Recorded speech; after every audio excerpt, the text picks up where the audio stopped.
crowd that are in will be appreciating the sunshine. They've had plenty of rain to deal with over the last few days.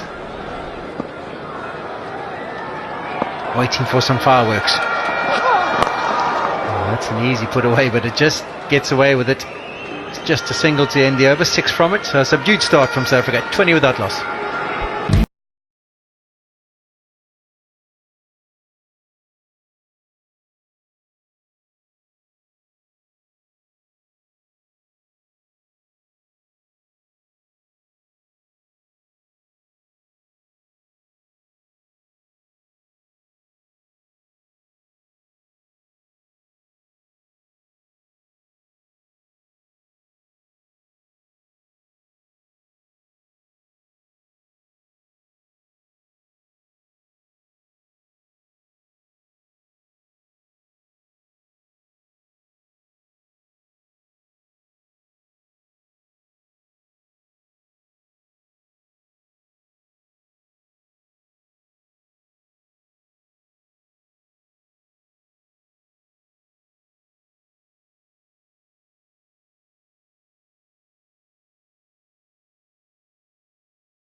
He talked about Mohamed Amir and the different lengths he's tried to bowl. It's gone the bouncer and the Yorker, and it was almost a trend of subcontinent bowlers when they come out of their own country, because their surfaces aren't great with regards to assistance. They don't really work the patience line all that often. They try and make things happen with a new ball in their hand. They want to go for that in-swinging delivery, want to try and pick up some early wickets, because with the new ball it's like almost it's the only weapon. Whereas myself, who grew up in South Africa, when you play on Australia surfaces, that patience line of knowing that you're going to get continual assistance, even if you continue to land it on around 5 or 6 meters, means that we were brought up being a little bit more patient. Absolutely right. It's one thing, unfortunately, the modern cricketer hasn't seen is Pakistan pitches, because of their obvious problems. They've not played at home for a number of years, but they are some of the flattest pitches ever. Don't think India and Turn, or even India now, that might go through some of them. Pakistan is just flat, and hence these guys take the pitch out of the equation. Think of the great bowlers, Wasim, Waqar, Shoaib Akhtar, these two. Mohamed Amir in particular takes the pitch out of the equation. That's nicely played. He gets it through the infield. There's still 2 slips in place, so there are some gaps in that offside, but cut off once again.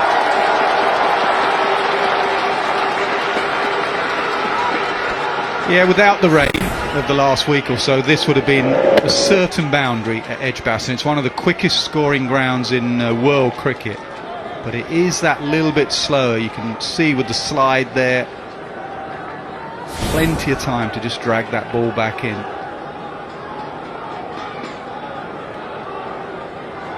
He was very slow with that one. There was ultra motion, Ness.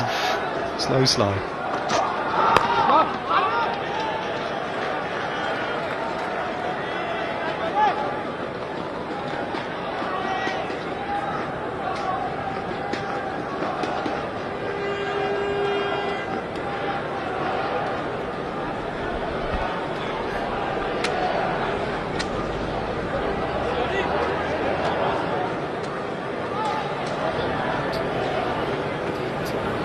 They'll be enjoying what they see so far, building some pressure on these South African batsmen, and they'll be hoping that something gives. That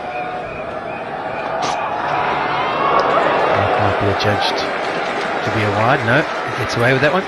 One thing I've always noticed with Pakistan quick bowlers is the quick nature of their arm. You don't have your classical sort of gather of a fast bowler. Almost they want to make, by taking the pitch out of the equation, they don't want to hit the deck too hard, so they almost get the ball to skid through, kiss the surface. Junaid Khan just sort of ambles in, and then he has a really quick arm. I mean, obviously the greatest Wasim Akram had the quickest arm of all time, in my opinion. Very difficult to pick up. Goes for the change up, the slow delivery, and unfortunately it was wayward in length. Easy put away for Quinton de Kock, but it's dragged in again.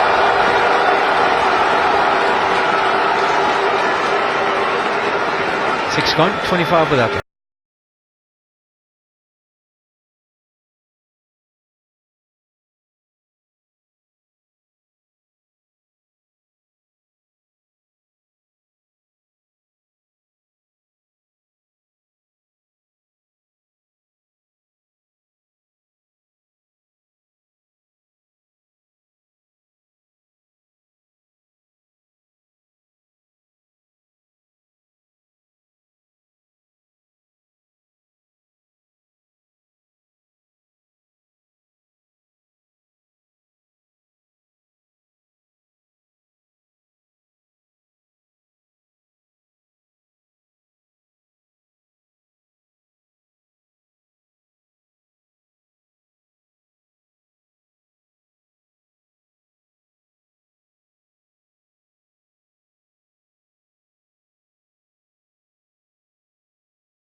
So a slight change in the field for Mohamed Amir this time. He's got man at about 1.5 and one who's moved to about 4.5 gully. And slip cordon. And another good length delivery. He's been impressive to start off with his first 2 overs.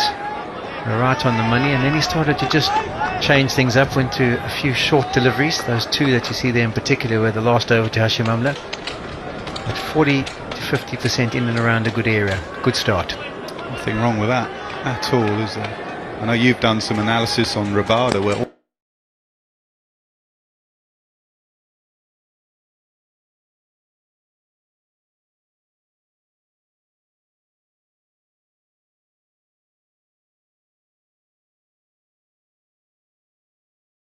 almost Rabada takes a good length out of the equation up front. He either goes very full to try and get it shaping or a little bit shorter. That was excellent pitch map from Amir so far.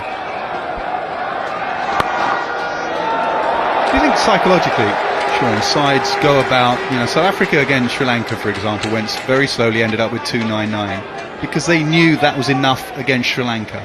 Do you think, if they're playing India or England who can chase down 320, 330, you go harder, you bat depending on the opposition you're facing? Or is that dangerous? I think it's a dangerous approach, but it definitely plays a part. There's no doubt. If you know that your opposition are going to get off to a fast start and they've got some real firepower at the top of the order, you want to try and match them. You don't want to fall behind the 8 ball. So that is definitely an idea. I mean, Pakistan, they haven't got many big hitters in their lineup. They've got some good touch class players, but can they chase down 340? So South Africa don't want to lose the game in the first 10 overs. We just plod our way to 300 and we'll think that'll be enough. And I think the importance of each game, in a series of where you might be playing 5 one-day internationals against a certain team, you'd often see Quinton de Kock walking across, flicking it to the leg side. He's in good touch. He knows that if they don't win this game, there's not that much riding on it, but they can make up for it later on in the series. It's almost like they're trying to play more percentage game in these tournaments, trying to achieve some better results.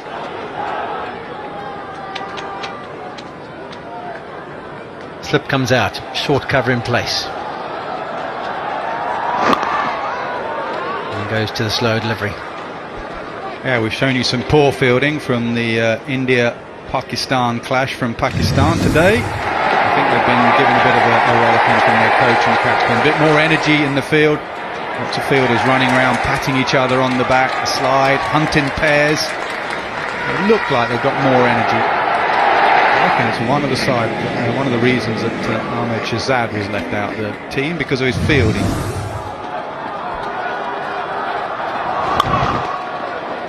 It doesn't happen all that often these days, does it? Normally the fielders, as you talked about Imran Tahir in the last game, I mean, I think the change in his fielding since he first came into the South African side to where he is now has been a massive improvement. You have to be able to do it. You really can't carry any passengers anymore.